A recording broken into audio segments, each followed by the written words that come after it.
Hello everyone, ये हमारे Akhilesh Kashyap writer vlogs है। देखिए हमारे पंकज भैया हैं, ये हम हैं। हम लोग शूटिंग करके आ चुके हैं अपने घर बक्सर। और हमारे साथ देखिए ये है हमारे बड़े भाई पंकज भैया हैं, बहुत अच्छे इंसान है। हेलो दोस्तों, कैसे हो? इधर देखिए हमारा भाई अभी सोया है, एक अनुज हाँ? नींद में है। देखिए ये सतीश जी हैं। अनुज जी और सतीश जी का एक सर्वविद्या फिल्म खुला है और उस चैनल के लिए हम लोगों ने भी एक सावन बहुत तगड़ा शूट किया अपने हिट मशीन का, बहुत तगड़ा है, मजा आएगा। अब आप लोग बताएं सबे कि पहला गाना ईरान के लिए अवल जाओ कि एक बहुत तगड़ा गाना आप सब खाती और अपना अंदाज में अन्नपूर्णा फिल्म खाती हम लिखले बनी, जो कि डीजे सॉन्ग रही और एकदम था कि के फिर नाचे के बाद फिर बैठे के बाद फिर नाचे के बाद बहुत तगड़ा बनीले बनी और फुल टू फुल डीजे। और ये वादा बा आप सबसे कि बहुत ज्यादा पसंद आई और बहुत ज्यादा ओकरा के आशीर्वाद प्यार आप सब देव जाए।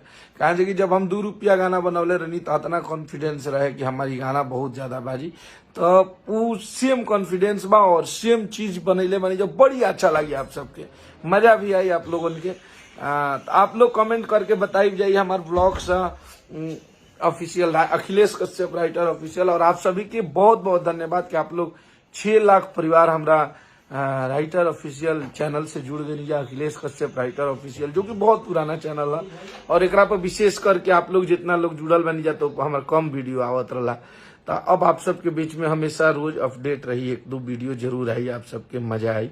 कैसे कि हम कालू अपन चैनल देखत रही तो वो चैनल पे तो आज से 5 साल पहले के भी वीडियो अपलोड बा और आप सबके हर अपडेट हम बतावत रही यहाँ आके।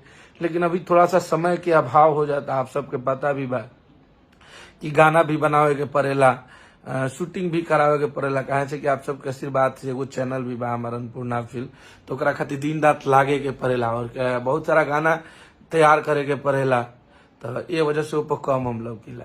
देखिए हमारे पंकज भी हैं, क्या बोलने वाले हैं सावन में इस बार?